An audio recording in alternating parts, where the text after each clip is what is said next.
mentira, nem sai isso aqui. No episódio de hoje eu quero falar sobre um post recente da Quanta Magazine, que fala exatamente sobre alguns avanços recentes da computação quântica usando o que é chamado de átomos nêutrons ou neutral atoms. E aqui é uma foto de um dos pesquisadores relacionados a esse tema, né? Mikhail Lukin, do laboratório dele relacionado a isso, Marcus Greiner. Aqui no fundo você pode ver escrito aqui, circuito lógico, né? Eles vão falar muito sobre qubits lógicos, né? E outras questões. Mas no geral, muito do que for falado aqui é muito assim, novo e interessante. Somente é importante lembrar que recentemente a Google criou um sistema que consegue uma curiosidade maior meio que na pureza dos qubits que ele tem. E isso é um avanço extremamente importante para a computação quântica como um todo. Então eu vou tentar deixar em português aqui para ficar mais fácil de ler e só peguei nos pontos principais. Esse blog cita muitos artigos. Um deles é esse aqui, Fast Quantum Gates for Neutral Atoms e Quantum Computing with Neutral Electrons. O que seria um átomo neutro, né? Seria um átomo que tem um número igual de elétrons e fótons e tem um número igual de cargas positivas e negativas elétricas, né? No sentido que o resultado é que o átomo tem a carga zero, né? Outro ponto importante é o que é chamado de átomo de Heidelberg, que eles também citam, é importante para entender o post, em que o átomo de Heidelberg é um átomo excitado que tem um ou mais elétrons, sendo o principal o número quântico N, né? Aí tem uma imagem aqui que mostra como funciona a estrutura, né, de um átomo de Heidelberg, eles espalhados aqui entre si. Qual que é o ponto aqui, né? A ideia de usar os estudos quânticos de átomos neutros para codificar já era uma ideia que eles vão citar aqui, esses papers que eu falei, né? Desde 2000 já havia essa questão de que seria uma forma diferente de usar a computação quântica, né, usando esses átomos neutros. Desde 2000 tem até essa tese aqui do Ivan Deutsch também. No centro da computação quântica controle, acho que na verdade você citou ele, esse daqui, esse paper aqui, na verdade, do Deutsch, Gavin e do Jensen. Então esse tema já era um tema conhecido, né? Só que eles vão falar que anteriormente, né, isso simplesmente não funcionava, não era uma forma prática que realmente tinha resultados acurados, né? Mas 20 anos depois, 24 para ser exato, outras habilidades não fecharam o negócio. O conjunto de habilidades necessárias e técnicas para fazer átomos neutros funcionarem tem evoluído gradualmente, né? Então a questão é, qual o ponto aqui? Você poderia usar fótons, você poderia usar elétrons, você poderia usar diferentes tipos de partículas na computação quântica, porque a computação quântica ela usa a rotação, né, o spin de partículas, né? Então se pegar aqui particle spin, ela usa o spin das partículas em diferentes direções para representar zeros e uns, né? Porque sempre uma partícula vai dar ao contrário da outra. Então esse é o ponto da computação quântica em si. A questão aqui foi sugerido anteriormente que átomos neutros seria interessante, mas nunca foi realmente feito o que funcionava. E o grupo deles começou a trabalhar nisso, que é um laboratório do Lukin, né? Para ver aqui que experimentos esse tema bem visualmente interessante, né? Aí vai falar das questões da IBM, criando um sistema com 1000 qubits recentemente, coisa do tipo. Mas o ponto é esse daqui. Você tem aqui um sistema óptico, lançando lasers, com um dissipador aqui. E uma fenda que vai ficar entre a colisão desses dois. Aí a gente tem um laser, o átomo sendo atraído para o centro desse laser. A gente tem a arquitetura, usando o Rubidium Atom. E aqui como se fosse o que é chamado de computação em lattice, né? Então na computação quântica, a computação em lattice ela funciona dessa forma. Meio que quadriculada, né? Você tem seções aqui de qubits que eles vão se comunicar, né? Por uma coisa chamada entanglement, né? Entrelaçamento quântico de partículas. Aí vai falar que esses qubits são movidos entre eles, né? Ficando em entrelaçamento. E a questão do entrelaçamento é que permite uma gama de estados de zeros e uns muito maior do que o normal, né? O problema é que se você tem uma curosidade, porque o problema é que você tem qubits com entrelaçamento quântico, você não tem não tem uma pureza desses estados tão grande. Principalmente quanto mais qubits você tem, mais difícil controlar esse sistema.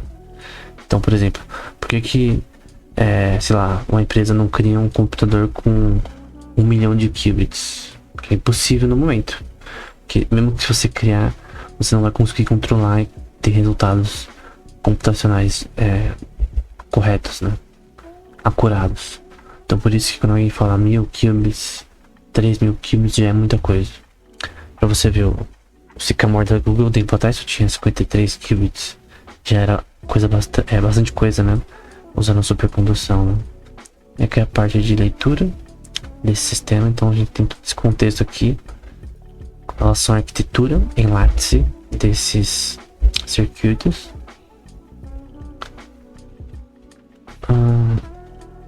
Em que o objetivo é ter o máximo de acuracidade possível. Aí vai falar aqui que aprisionar átomos neutros é mais difícil porque não há carga para segurar. Exatamente porque ele não tem carga, como a gente viu aqui. Em vez disso, os átomos são imobilizados em campos de luz intensa criados por raios laser, chamados pinças ópticas. Os átomos normalmente preferem ficar onde o campo de luz é mais intenso. Então essa questão aqui de o átomo indo para a parte da luz no centro mais intensa, né? Então essa imagem aqui, essa parte em vermelho e fosco seria a parte mais intensa, e essas partes aqui seriam menos, né? E o objetivo é você atrapar os átomos no lugar que você deseja, né? Para que você tenha um controle deles. Matrizes de átomos neutros podem ser uma grade bidimensional, que é muito fácil de aumentar. Você pode colocar muita coisa mesmo no sistema e eles não interagem quando você não quer. Então você tem um controle muito grande. E aí o grupo vai falar que conseguiu capturar 1000 átomos neutros dessa forma. Aí vão falar que acreditamos que podemos embalar dezenas ou centenas de milhares de dispositivos em escala simétrica, né? O que seria interessante, né? Aqui vai falar um exemplo de 6.100 átomos neutros de césio. Enfim, a questão é o quanto de pureza que a gente tem nesses átomos e quanto que a gente realmente vai ter a função que a gente quer, que é a computação em si, né? Porque muitos dizem que a computação quântica é maior que a clássica e tal, mas na verdade ela é maior em alguns temas, não em todos. Então a questão é, os átomos neutros é um meio interessante para ter mais qubits de forma mais simples. Porém a questão é quando isso é feito, né? Qual que são os algoritmos que a gente pode rodar ali para conseguir ter resultados melhor que a computação clássica, né?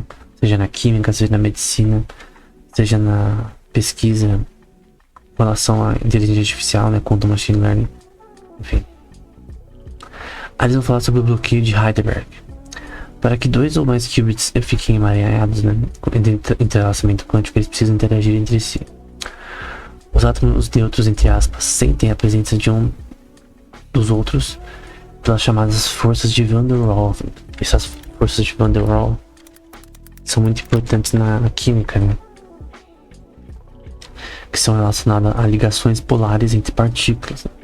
Na química do seu corpo, isso daí é extremamente importante na neurociência. Em todas as relações entre reações químicas, né?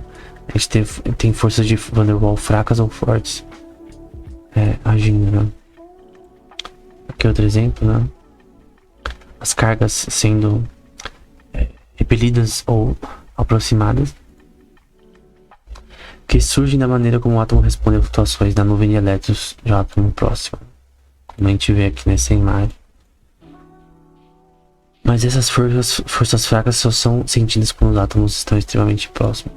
Você tem que manipular esses átomos e controlar eles corretamente para que aconteça o que está nessa imagem, né? Que você tenha um entanglement, que eles ficam próximos o suficiente para eles conseguirem ficar nessa zona de entanglement, né? De entrelaçamento quântico. Até tem essa imagem que mostra como funciona essa interação entre esses átomos nesse sistema de lattice, né? Aqui foi criado por uma equipe de Harvard, né? Um circuito de 48 bits. Grupo de 8 qubits atômicos são primeiro reunidos e emaranhados em blocos de qubits lógicos, né? Então esse emaranhado significa que eles estão em entanglement, né? Isso permite uma forma de computação extremamente elevada. Para implementar um algoritmo quântico, os pesquisadores primeiro codificam informações quânticas em um par de níveis de energia atômica usando lasers para atelar elétrons entre os níveis, né? Aí eles fazem o entrelaçamento quântico, né? Entre os átomos, ativando as interações de Heidelberg, que eu acho que eu tirei entre eles, né? Então, e o ponto importante é que esses qubits têm alta fidelidade. É que nem aquele feito da Microsoft, né? Acho que é até bom pegar aqui. Quantum Fidelity Microsoft. Vamos ver se a gente já acha rápido. Aqui, ó. É 3 de abril. Eu citei isso aqui no vídeo recente sobre como a Microsoft conseguiu aí. Tem até um vídeo. Usar qubits lógicos, né? Usando um sistema de ion trap com 99,8% de fidelidade, né? Aí no vídeo que eu fiz, eu falei de um blog do Scott Harrison, né? Que falou que, pô, 99,8% é algo abismal. Há 20 anos atrás, que era 50% de fidelidade. A gente vê aqui, ó, 99,8% de fidelidade, né?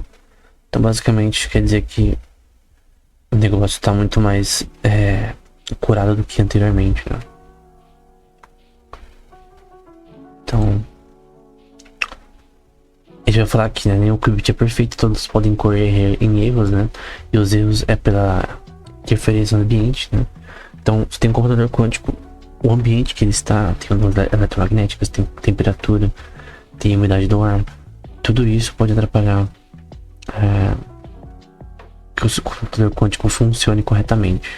Então tem que ser um espaço extremamente controlado, né? Por isso que é difícil saber se um dia o computador quântico ele vai ser possível usar na sua casa, por exemplo. Se for jogar seu Minecraft, seu filho com um computador quântico, porque realmente é algo na nuvem seria até interessante. Porém, jogar no hardware na sua casa vai ter que ser algo que vai ter que ser resolvido, né? Que é um sistema um pouquinho mais complexo de se controlar, ou menos no momento, né? Ninguém sabe como vai ser no futuro, de repente, se Deus quiser, futuramente vai ser diferente. Aí vai falar, um grande obstáculo para toda a computação quântica é que os erros não podem ser identificados e corrigidos como acontece nos clássicos, né? Como eu disse, né? É o problema da interferência, né? Ou, de ponto de vista mais técnico, né? A decoerência, né? Então, vamos pegar decoherence. Basicamente, você tem uma fase de onda e uma decoerência, né? Que faz esse sistema aqui, sem a decoerência, ele ia lembrar que ele tem, vamos supor que você faz uma memória quântica. uma Quantum RAM, deixa eu pegar aqui no Google Scholar rapidinho. Google Scholar. Aí eu vou pôr aqui memória RAM quântica, né? Que é Quantum RAM. E tem esse paper muito interessante do Giovinetti et al. Até o Lloyd faz parte, né? Que é um pesquisador muito importante.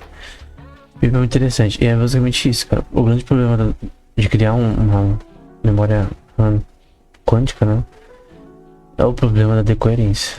Literalmente faz você esquecer a informação. Então, a sua memória RAM, por exemplo, que está funcionando nesse momento, ela cria os processos dos aplicativos que precisam de memória para funcionar. Sem a sua memória RAM, os aplicativos não tem como alocar memória no sistema, que é memória ao vivo, né? A memória que usa enquanto o computador está ligado. Quando ele está desligado, ela esquece. Porém, o problema do computador quântico é que mesmo quando ele está ligado, ela esquece o que ela armazenou. Então, é um problema que também tem relacionado a isso daqui, né? Falar que a chave para a computação quântica é que os estados dos qubits permaneçam indeterminados, né? Dá um zoom maior.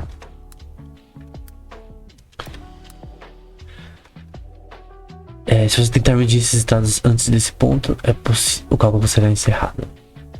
Tá mostrando aqui uma imagem com os diversos pesquisadores desse estudo. Eu acho que o Lukin, que esse daqui é o chefe do departamento, essa equipe fazendo esse experimento, né?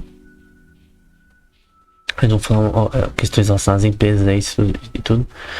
O ponto é que essa parte aqui, né? Eu realmente espero que esses novos avanços nos ajudem a responder essas perguntas, né? Ainda nem sabemos o que podemos fazer com a computação quântica. A questão é, beleza, eles conseguiram, mas e daí, né? Quais algoritmos que a gente pode usar nesse contexto? Quais que a gente não pode usar? O quanto isso pode superar a computação quântica em alguns problemas? Porque a computação quântica ela só supera a clássica em alguns problemas, não em todos. Em faturação de números primos, em banco de dados. Então, é legal porque mais testes podem ser feitos por causa desse estudo. E é um avanço que pode vir a mostrar que o modelo, que tem vários modelos de computação quântica, mas o modelo usando átomos nêutrons é interessante, pode ser muito útil no futuro para pesquisa a computação quântica como um todo, né? Enfim, era isso. Até o próximo episódio.